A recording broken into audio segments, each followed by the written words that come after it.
les voy a comentar la iniciativa, una de las iniciativas que hemos llevado en el Fondo Mexicano para la Conservación de la Naturaleza, que es el programa de cuencas y ciudades, que ya el año que entra va a cumplir una década de trabajo. Como les decía, pues no son procesos nuevos, ¿no? Sin duda, el asociarnos con la Comisión Nacional Forestal, con el esquema de los pagos concurrentes, los mecanismos locales, nos ha permitido relanzar estos procesos y consolidarlos en muchos casos. Bien, este trabajo, esta experiencia de cuencas y ciudades tiene el apoyo muy fuerte de la Fundación Gonzalo Río Arronte. Por aquí se encuentra Roberto. ¿Sí está, Roberto? Sí está y está despierto. Y también de la Fundación FEMSA, que han sido pues, organizaciones que se han convencido de las bondades de esta experiencia y del efecto multiplicador que pueden tener en nuestro país. Tal vez solo decirles como antecedente, seguramente habrá algunos que no conocen al Fondo Mexicano para la Conservación de la Naturaleza.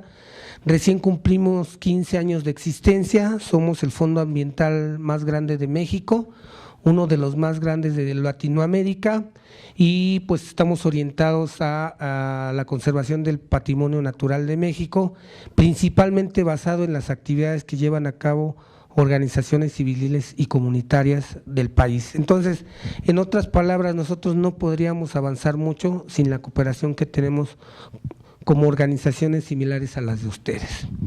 Bien, el trabajo empieza en el 2001, apoyado por la Fundación William and Flora Hewlett, y en estas primeras etapas casualmente a mí me tocó estar cuando esta organización empezó a pedir como cuestiones de pago por servicios ambientales. Yo me puse a revisar los documentos más antiguos porque yo entré un poquito adelantada la primera etapa, pero ya se habla de eso.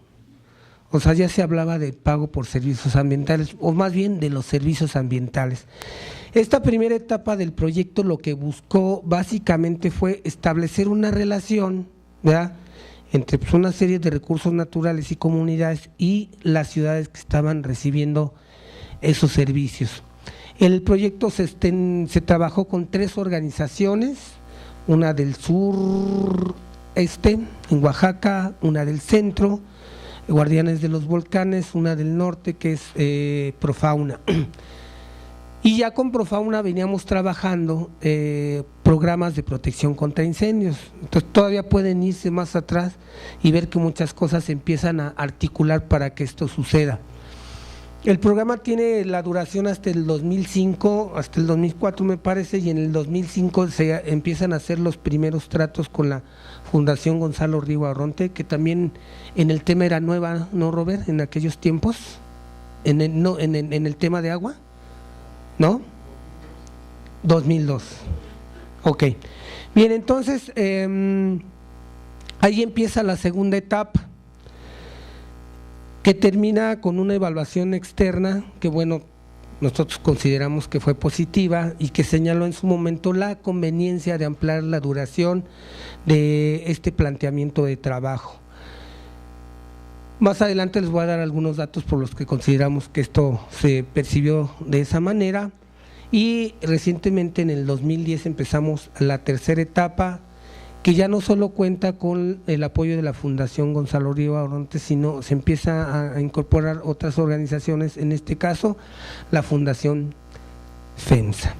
Unos datos que nos hablan del problema, que varios de estos seguramente los conocerán ustedes, que hacia la década de los 40 de este nuevo siglo, México alcanzará su mayor población de alrededor de 5 millones de habitantes, 125 millones de habitantes, muchos de ellos urbanos, como ha sido la tendencia ya marcada en este país, y que una de las mayores crisis que enfrentará las ciudades es la falta de disponibilidad de agua potable. Esto pues, es un fenómeno que ya está sucediendo, no necesitamos esperarnos a llegar a la fecha que se muestra en la pantalla, sino ya tenemos lugares donde la diferencia entre las posibilidades de provisión y el consumo de agua ya son muy separadas.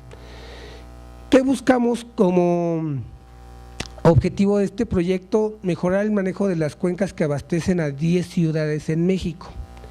¿Qué pensamos que pueden, que esto se tiene que dar en al menos el 40% de cada cuenca para que empiece a ser efectivo. Y de acuerdo a estadísticas que hemos venido capturando, en los municipios en los que tiene incidencia el proyecto estarían atendiendo alrededor del 7.05% de la población del país. Quisimos mostrarles este cuadro que relaciona la cobertura forestal y su reducción con los incrementos en los costos de tratamiento de agua. Esta información originalmente tiene cantidades en millones de dólares, pero la quisimos presentar a ustedes de manera relativa, pues para ver cómo se vincula, ¿verdad?, lo que tenemos que entre menor cobertura forestal, pues un incremento importante del costo. Y esto pues es muy bueno que lo podamos documentar. Ojalá, como ya se señaló en la mañana, empecemos a documentar casos específicos en México de lo que está significando el costo de este tipo de cuestiones. Claro, cuando se trata del agua, porque hay muchos casos en los que ni siquiera estamos llegando a este primer paso de tratar el agua. Lo que el cuadro nos dice es que, en otras palabras, nosotros tenemos como una gran alternativa para atender el problema del agua, la atención a las cuencas. Entonces, uno de los pilares fundamentales de este proyecto, y así como se maneja que las áreas protegidas son bastante efectivas para tratar con el cambio climático, igualmente para el problema del agua, el acercarnos a ver cuál es el problema de la cuenca y de las comunidades que allí habitan puede ser muy efectivo. Hay un dato ahí sobre lo que invirtió la ciudad de Nueva York para proteger las cuencas, y la diferencia, si ustedes ven, de 1.5 billones que gastó, hubiera gastado 6 billones de dólares si se dedica al tratamiento del agua con la construcción de una planta de filtración. Y bueno, ahí hay una cantidad grande de dólares. Bien, ¿qué buscamos un poco con este modelo de cuencas y ciudades? Ir entendiendo que hay una serie de relaciones en cada lugar que nos hablan de las disponibilidades, de las posibilidades de reuso del agua y de cómo esto se relaciona con los consumos. Es famoso el caso de la Ciudad de México, que ha venido del Valle de México, mejor dicho, que ha venido documentando guardianes de los volcanes, ahora ya con un programa de manejo de cuenca, yo creo que uno de los más avanzados del país, donde básicamente nos plantean que el modelo de manejo que hemos establecido en esta zona del país es bastante equivocado, porque nos hemos dedicado, bueno, ha habido un crecimiento importante del consumo de agua, pero a lo que nos hemos dedicado es a traerla de un lado, usarla y desecharla hacia otro lado. No les quiero platicar en qué tipo de condiciones, ¿verdad?, porque acaban de comer, pero es muy importante que nos demos cuenta que el problema aquí se gesta. O sea, esta estrategia equivocada de resolver el problema de abasto de agua trayendo agua cada vez de más lejos, que ya a estas alturas nos está hablando de un consumo de energía altísimo, ya ni siquiera va a ser el problema solamente la existencia o no del agua, sino los costos de la energía, que son de los más altos, que están relacionados con esta situación. Y ya lo decían anteriormente, creo que lo decía Robert, la necesidad de empezar a hacer el análisis de los balances hídricos en cada uno de los lugares, porque esto nos va a permitir identificar cuáles son las mejores estrategias y, por lo tanto, si nosotros nos vamos a dedicar a pago por servicios ambientales, saber exactamente estos pagos dónde tendrán una mayor efectividad. Creemos que este tipo de análisis es una aportación fundamental al marco de trabajo que tenemos, porque entonces sí permite visualizar a largo plazo qué es lo que está sucediendo. No obstante, los datos que vemos que se derivan de esta experiencia, recientemente estuve en un evento en el Tecnológico de Monterrey, de aquí de la Ciudad de México. En un análisis que están haciendo en el INE se habla que más o menos 40 años, me parece, donde se establece que el problema del agua no va a ser en las ciudades, que hay posibilidades tecnológicas de resolver el asunto, resolviendo lo de las fugas, con reciclaje, etcétera, sino que el problema va a estar fundamentalmente en las áreas agropecuarias. Bueno, pues ese tipo de análisis también se tienen que hacer en este marco.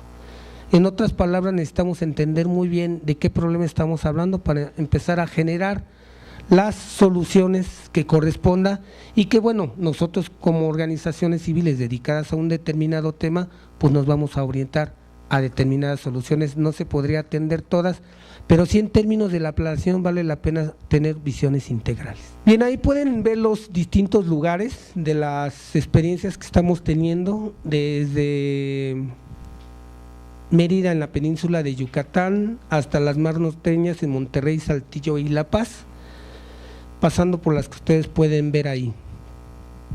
Aparte de la ubicación en diferentes lugares de la geografía mexicana, lo que es necesario destacar es que cada una de ellas se enfrenta a una situación ambiental, social y económica diferente. Y, ¿por qué no decirlo? Obviamente la institucional. Este programa lo que busca es, obviamente no tenemos la posibilidad de resolver los problemas del agua o del manejo de las cuencas y las ciudades, pero sí tenemos la posibilidad de, junto con ustedes, generar modelos de intervención que permitan entender qué es lo que está sucediendo y qué medidas podemos tomar como organizaciones en forma conjunta con las comunidades. Siguiente. Esas son las experiencias y su localización. Esta información la tenemos en la comunidad de aprendizaje, Rosana. Está disponible en internet, en estos días les podemos pasar los datos.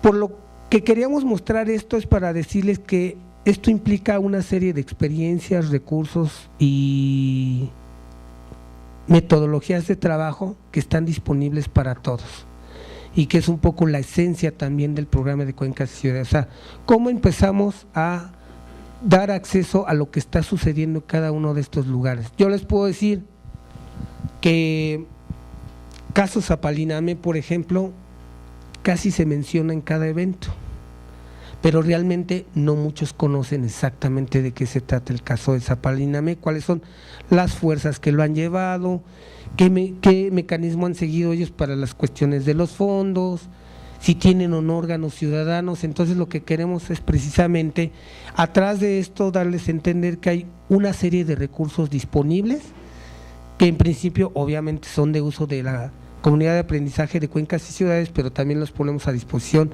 de esta comunidad en la que trabajamos. Siguiente. Bien, ¿y por qué las asociaciones civiles? Bueno, tenemos una apuesta. No solo es porque nuestros estatutos nos marcan estas orientaciones, sino porque creemos y hemos confirmado que las organizaciones civiles tienen la facultad para trabajar más allá de los límites y tiempos políticos. Y estamos a unos meses de que esto se ponga a prueba. Y esto nos da oportunidad de lograr, y en la mañana se hablaba del blindaje. No sé si lleguemos a lograr el blindaje, pero sí tenemos muchas posibilidades de extender en el terreno y con arreglos institucionales las políticas que estén funcionando de manera adecuada. Hay un compromiso ineludible con el sitio. Yo creo que es una de las características más importantes que se tiene. Sí hay una entrega de la organización civil al área que está trabajando. ¿Y qué le permite este trabajo muy local? Bueno, pues conocer cuáles son los actores. A veces estos actores hacen cosas que desconocemos, ¿verdad?, que nos sorprenden, pero creemos que sí hay un conocimiento y una profundización de qué sucede, cuál es el mapa político institucional en cada lugar y cómo involucrar a estos actores federales, estatales y los demás que ustedes pueden ver en la pantalla. Por otra parte, lograr la confianza del público, y en este caso no solo me referiría a la opinión pública, sino también a las comunidades y los usuarios de los recursos naturales. Flexibilidad para experimentar e innovar, y alguien diría, bueno, pues echando a perder se aprende. No se crean, creo que ya hemos tenido una base importante y cada vez tenemos mejores grados de certidumbre en lo que se está haciendo, y finalmente capacidad para construir capital social, que eso es esencial en una situación como la que tiene nuestro país. Siguiente. Bien, las líneas de acción que trabajamos y que son producto de esta experiencia de 10 años, estas no nos las inventamos al principio.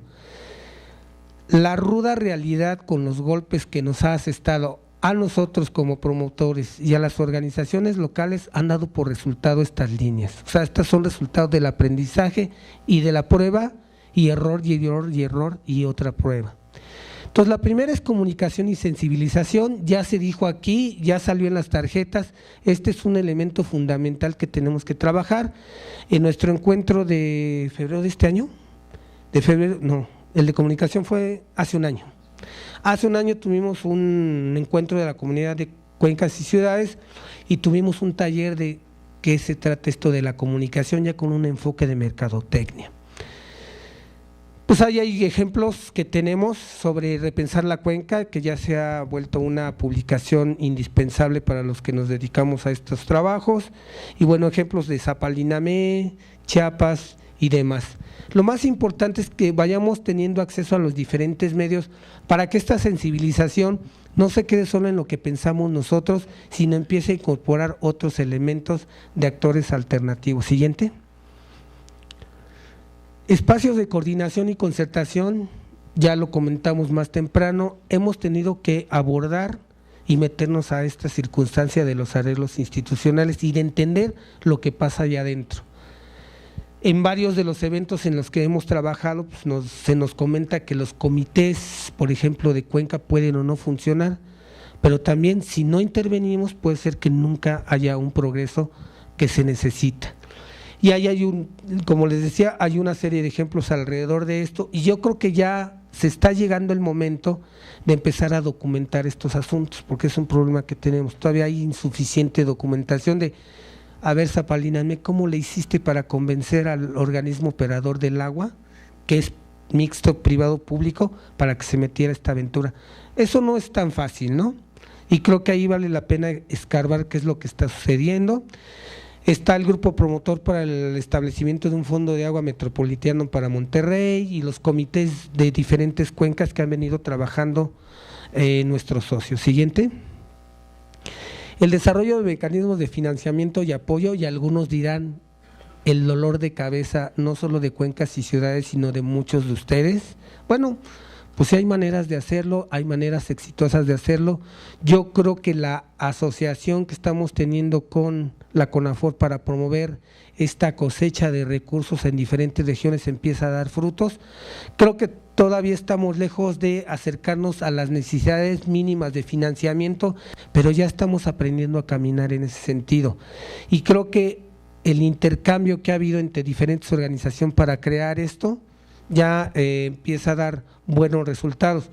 Por ejemplo, les puedo yo decir, tenemos un caso de un fideicomiso en el área de la Monarca que nos sale muy caro, cuesta como 250,000, 300,000 pesos al año, eso es muchísimo dinero, pero ese se creó hace prácticamente 10 años. Y entonces tenemos que modernizar esas experiencias porque también no nos podemos quedar en lo mismo. Bueno, 35,000 familias donantes en Saltillo, y ahí se ha logrado contrapartear con el gobierno del estado, con la CONAFOR, o sea, hay buenos avances en este caso. Siguiente. La gestión integral de las cuencas, que yo creo que son de las cosas que más experiencia tenemos como grupos técnicos. O sea, creo que allí sabemos cómo obtener semilla, producir planta, trabajar con las comunidades, hacer planeación territorial, trabajar proyectos productivos, pero ahora hay que tratar de verlo en el conjunto de estas estrategias que estamos comentando. Siguiente. Y por último, la línea de la comunidad de aprendizaje. Bueno, pues en esto sí les puedo decir que no hay muchas experiencias en el país. Estamos logrando entrar al 10º año de la comunidad de aprendizaje de manejo del fuego, que empezó con los incendios del 98. Digo, a pensarse, no a ejecutarse. Y finalmente lo que hemos encontrado con la comunidad de aprendizaje es que es un medio económico de empezar a transferir conocimientos a generar capacidades. O sea, la capacitación directa es muy cara y no quiere decir que no la hagamos, pero la situación económica y las restricciones de tiempo nos obligan a que empecemos a buscar otras alternativas. Les puedo decir que bueno, tenemos muy buena posibilidad de avanzar. principalmente porque en el Fondo Mexicano hemos trabajado un planteamiento que está basado en el desarrollo de competencias laborales, porque pensamos y creemos que las gentes de campo pueden profesionalizarse, merecen tener un título, una certificación y obviamente un trabajo profesionalizado. Entonces esta apuesta nos ha llevado a ver las dimensiones de la cultura, la comunicación, la coordinación, las capacidades, el contenido y la visión de comunidad. Todo esto conforma un complejo de conocimiento que creemos que es muy importante rescatar y enriquecer. Y aquí trabajamos mucho el intercambio de experiencias, como el evento que tenemos en estos días, el fortalecimiento de capacidades, que va a ser la primera clínica, la difusión de experiencias para que elementos de estas puedan ser replicadas y un espacio de coordinación para impulsar cambios. Algo que ha resultado muy interesante es que no necesitamos que los organismos promotores, en este caso la CONAFOR y el Fondo Mexicano, estén en cada uno de los pasos. Ustedes tienen toda la posibilidad de comunicación horizontal y de intercambio, y eso le va dando otro carácter a esta comunidad. A ver, otra. Bueno, finalmente, las alianzas que buscamos lograr la elevación del capital social y para el capital natural con capital financiero. O sea, creemos que hay una serie de recursos que están ahí, que pueden ser utilizados por ustedes, pero también pueden ser utilizados por otros. No sé en el caso del dinero, pero en el capital humano sí. Entonces, bueno, afortunadamente hemos tenido una coordinación y comprensión muy cercana con la Comisión Nacional Forestal. Esperemos que esto siga. Yo me uno al que pidió en la mañana que esto siga. Es muy importante que nosotros también desde nuestra plataforma lo trabajemos. En los estados hay alianzas muy cercanas con las áreas que trabajan medio ambiente o las actividades del campo, en los municipios con organismos operadores de agua y otras áreas, y con los privados obviamente tenemos a la Fundación Gonzalo Río Arronte, la Fundación FEMSA y otras organizaciones locales. Ya.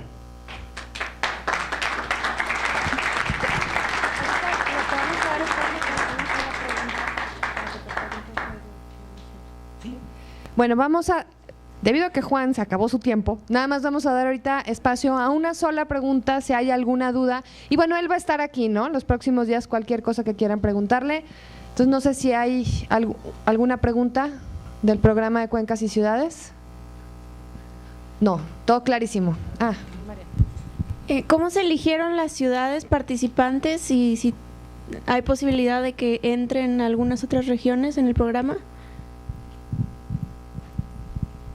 Bueno, mira, la primera etapa, que fueron 3 organizaciones, fue por los antecedentes y un poco por la identificación del problema del agua. Son organizaciones que ya venían trabajando con el Fondo Mexicano. Las nuevas, porque sí se incorporaron 7 nuevas, Rosana, 7 nuevas, ya tuvieron otros criterios más relacionados con los recursos naturales, con las situaciones del agua, pero también mucho ha pesado el criterio de que existan organizaciones que estén trabajando en la zona y que ya estén abordando el problema. Se acabó el tiempo.